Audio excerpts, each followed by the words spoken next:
Episode of NBA Central. This is the NBA Central preview show. We come to you guys every morning.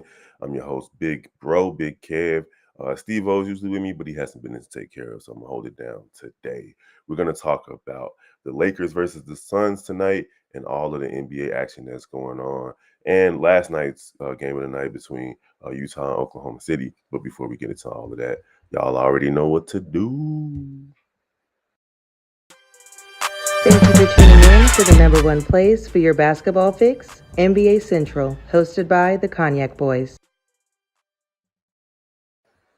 All right, all right. Good morning, everybody. Happy Friday. I think it's Friday around these parts. Let's get into the weekend. Man, we'll go right over the standings real quick as we get in the last week of the NBA season. A couple of games left, 2 games left pretty much for everybody in the Eastern Conference. Everything's pretty much set in your top five, 6 through 10. Still has a few questions. Toronto has an opportunity to jump Atlanta into that eighth spot, and then Miami still has a chance to get out of the play-in and into the playoffs if they can overtake Brooklyn. That's pretty much all the movement that's available to happen in the Eastern Conference, and then in the Western Conference.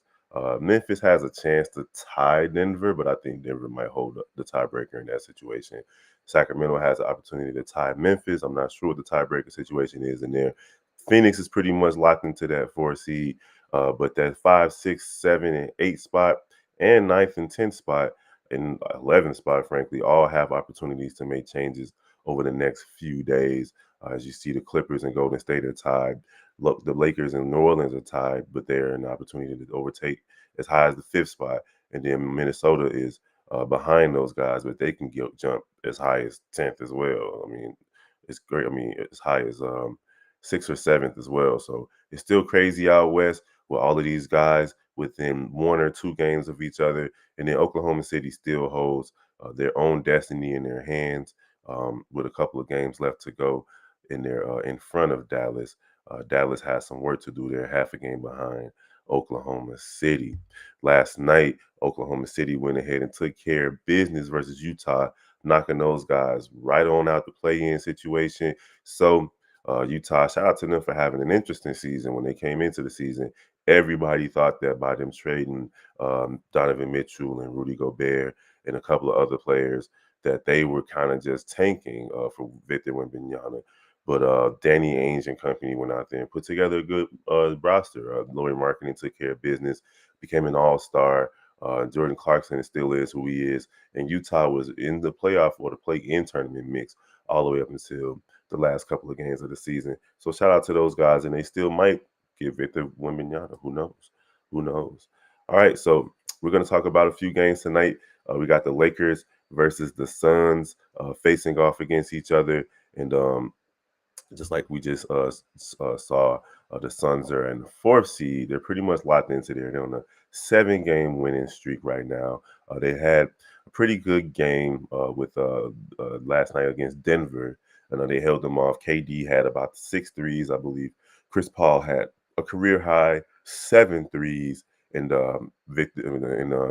Phoenix emerged victoriously. So then you have the Lakers, who are sitting at 41 and 39. They're looking to make some moves, at least to have an opportunity to jump as high as the 5th seed tonight. So that Lakers versus Phoenix game tonight is a big one if the Lakers want to avoid the play-in tournament. So I'm actually going to go with the Lakers tonight to win this game. Phoenix is coming off a back-to-back. They're going to be kind of riding high after last night, after Chris Paul reaching a milestone so late into his career. Shout out to Chris Paul. And the Lakers know what they got to do. They laid an egg the other night on their back-to-back against the Clippers, and it just didn't work out for the Lakers there. So I'm going to pick the Lakers. I'm picking LeBron and AD to go out there and do what they're supposed to do to at least have an opportunity to not have to be in the play-in tournament. And man, that'd be damn near a miracle if the Lakers find themselves out of the play-in tournament, considering that they were as low as the 14 seed earlier this year, even when LeBron went down, things weren't looking too good either. But the Western Conference is just so jumbled up. that the Lakers were able to benefit from everybody pretty much playing 500 basketball and beating up on each other. So tonight, I am picking the Lakers to defeat the Phoenix Suns to at least have an opportunity to jump out of the play-in. You got the Rockets versus the Hornets in the Toilet Bowl tonight. Kevin Porter Jr. and Terry Rozier and company are going at it. I don't know who wins this game. I'm just gonna say the home team. The Charlotte Hornets are going to take care of take care of the Rockets tonight. Then you got the Pistons versus the Pacers. The Pacers had pretty interesting season. Tyrese Halliburton had a nice breakout season. Bojan Bogdanovic is proving that he's still a scorer in this league, even though he's on the Pistons. Again, I'm going with the home team. I'm expecting when it's two bad teams, I just expect the home team to take care of business for their crowd as they get ready to end their seasons. You also got the Heat versus the Wizards. The Heat, they've been playing great basketball. They took care of business last night as well in their victory over the Philadelphia 76ers. So I'm expecting the Heat to continue to be on the road. Jimmy Butler has publicly stated that he doesn't play real basketball until after the All-Star break. And so far, that's what he's been doing. The Heat have moved up in the standings, and they're trying to avoid the play-in. So if they can overtake Brooklyn, the Heat are in good shape to do so by winning tonight versus the Wizards. Now the Wizards ain't no pushovers, so it's not a given. But I'm picking the Heat to win tonight's game. You got the Sixers versus Hawks.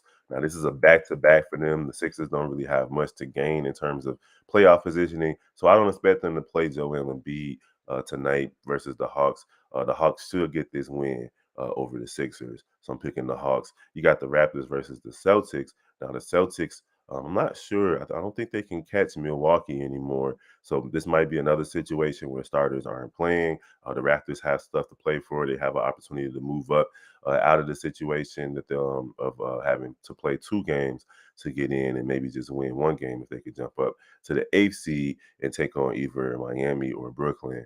They would love to do so. So the Raptors have something to play for. The Celtics do not. I'm definitely picking the Raptors to win that game tonight. We got the Magic versus the Nets. Brooklyn has a lot to play for if they want to avoid the play-in. Magic has an opportunity to play spoiler, so it's going to be a good game. The Magic have been playing pretty well since starting off pretty poorly. They've had some pretty good games this year, so I'm going to pick the Nets to win, though, because, well, actually, no, I'm going to pick the Magic in the upset, and that'll make things pretty interesting between Miami and Brooklyn. So, yeah, let's see if the Magic can pull this off tonight and play spoiler. Now, you have what would be the game of the night, or, on pretty much everybody's radar, the Memphis Grizzlies versus the Milwaukee Bucks. But again, you just don't know in both cases which players and which starters are going to be playing, who's going to be resting. So I'll pick the home team in the Bucks because regardless of who's been out there this season, they've been able to pull out wins. They won the other day without Giannis and Chris Middleton, and throughout the season they've had different lineups out there. Even during their 18, 19 game winning streak earlier this year, they just had different lineups out there to take care of business. So I'm going to pick the Bucks to win at home over the Grizzlies, but it should be a good one. Now, another important game tonight. The Knicks are pretty much where they're going to be, but it's the Knicks versus the Pelicans. Hopefully, Julius Randle's able to get back for the playoffs, but I don't know. I think he had a pretty bad ankle sprain. But the Pelicans are doing everything that they can to avoid the play-in tournament, and that right there, the Western Conference is still pretty jumbled up. But the Pelicans are at 41 and 39, so they're in the same situation that the Lakers are in right now, and they're trying to get to their 42nd win and hope that the Clippers and Golden State lose a couple of games down the stretch to put them in the position to jump to 5-6 and push those guys down to 7-8. So New Orleans has been playing really great basketball as of late. Brandon Ingram, CJ McCollum and company, they're out there taking care of business. So we're going to see what happens tonight in that game versus the Knicks. The Knicks are still, man, Brunson is a dog, man, and he definitely is not going to roll over for the Pelicans so that they can have a better playoff positioning. But I'm going to go with the Pelicans to win this game tonight. They know what's on the line. They've been delivering the last couple of weeks. In fact, they had a 10-game losing streak, I believe, at some point this season. And for them to be above 500 and to have an opportunity to at least secure a season that's above 500, Shout out to those guys. So they're going to finish 500 or better regardless, but it'll be cool to get that 42nd win tonight. Then you also have the Bulls versus the Mavericks, which, man, DeMar DeRozan and company, Luka Doncic and company, the Bulls have the same exact record as the Mavericks, but the Bulls have already secured their play-in situation, and the Mavericks are looking to at least have a tie with the Oklahoma City Thunder, I believe, who are idle tonight. So if Dallas wins that game tonight, they'll be at 39-42 and pick up that half a game and have an opportunity to at least make the play-in if they do everything that they're supposed to do. So, oh man, I've been picking Dallas to win these games lately, and they just haven't been doing it. So maybe a little reverse psychology will work for them, and I'll say that the Bulls will win tonight, and maybe that'll encourage them to get a win. So now you got what would be another game of the night with the Warriors and the Kings. The Warriors have overcome their terrible season. They still suck on the road, but at least they've secured an above 500 win rate this year, and they're also in a position to not have to play in the play-in, so that's important for them. They cannot lose this game tonight, though. If they lose this game, they're in jeopardy of being in the play-in tournament, and all that talk about wanting to play Sacramento by Draymond Green, saying all this stuff about wanting to play Sacramento for geographical reasons will be out the window. So the Warriors have their work cut out for them tonight. Sacramento can play spoiler. It's interesting to see what they do tonight, what starters they put in. But they can definitely knock Golden State, the defending NBA champions, down a rung or two, and that would be catastrophic. Definitely cause shockwaves through the NBA if the Warriors fall into the play-in tournament and then miss the playoffs altogether after winning the championship last year. Man, that'd be crazy. It'd be interesting to hear what Draymond Green has to say on his podcasts. All right, there you have it. We've covered all the games tonight. It's going to be a great night for the NBA. And before we go, I have a new segment. We're going to do um, top 3 plays. Hold on, let me make sure. Let's see what this one is that I saw yesterday. Out there by Monty Williams for the Suns. Inside Jordan. Oh! Beautiful sky move there by DeAndre Jordan. Yeah, DeAndre Jordan turned back the clock last night. Caught a beautiful reverse dunk. Remember, he was in Lob City, so he definitely did that against his former Lob City teammate Chris Paul. He's a member of Denver now, and nice little reverse dunk from him. Let's see what this one is. Knocked away. Chanchar was there. Green galloping. The fake and the drive. Wow. 36-year-old Jeff Green. Oh, there you go. That Uncle Jeff Green still catching bodies, man. I remember he had like some type of heart issue years ago, and he had to be out the league. And he's been back, and since he's been back, he's been catching bodies his whole career. Even at 36, he's still catching bodies. Um, let's see what this one is. I think this is Chris Paul hitting his career high 7th 3-pointer. Booker will take it underneath his wing. Chris Paul with a 3. Butter. Nothing but butter. 25 points for Chris Paul. 7 made 3. Yeah, there you have it. Top 3 plays of the night. I'm not sure how good those video qualities were, but we'll work on that. I think that's something that'd be cool to do. You got DeAndre Jordan catching a nice reverse dunk.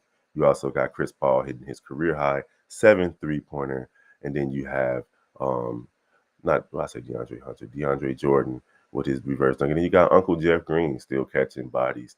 All right, guys, you got 11 games tonight. Should be NBA followers' dream. You guys have my picks. Make sure you guys like, comment, share. Let us know what your picks are for the night. And then you also have all of the Central family channels that we have, from Chicago Bulls Central to Chicago Bears Central. You got Chicago Sky Central, Chicago Cubs and White Sox Central. And then you also have the Cognac Boys, the Shot Bulls podcast with the Cognac Boys. We appreciate all y'all support, and we're going to holler at y'all tomorrow. Peace. Thank you for tuning in to the number one place for your basketball fix, NBA Central, hosted by the Cognac